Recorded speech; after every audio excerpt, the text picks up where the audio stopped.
No te rangi nei I whakanui ai te poukai ki Waipapa. He poukai tērā I rāpo I ngātahi atua I ngā uri o Ngāti Hikairo ki te whakatairanga I te kaupapa nā ki ngi tāwhiao I whakarāke I ngā tau o mua. Ko tētahi o ngā kaupapa kōrero matua I wherawherahia, ko te hekenga iho o te toihau o te kauhanga nui o Tainui, ara o Tom Roa. He tāwharautanga mo te iti o Ngāti Hikairo, hei whakanui I tēnei poukai mo te marae o Waipapa. Kua tā mai nei e tino whakapono ana ki te kaupapa. E whai haere nei I tō tākaki.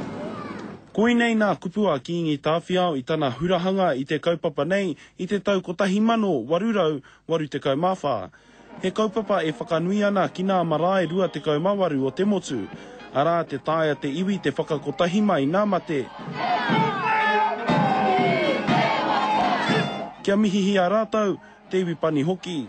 Enari, I roto I nā tau, kua rereki e haere nā whakariterite. Ke nui tēnei mō tātou, ngai tātou o Waikato Tainui. Kia whiwhi, kia tae mātou ki te pikiake I ngā hua. He papa hei whakaputa I nā kurakuraku, iri haina ai te hea mana o te kauhanganui a Tom Roa. I tērā wiki hoki I puta mai ai nā pūrongo hori-hori, e pāna kia kingitu heitia, me tana ki, hei tā ngā pūrono nei, ki te kore nā iwi o Waikato Tainui e whakatika I a rātau anō, ka whakawātea ia I tana tūranga.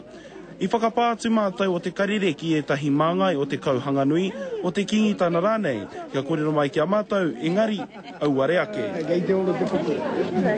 I nā wiki whaiake, tērā pia e kore te tai o raru e timu, engari kapari tonu, rāpara tāwhai te karere.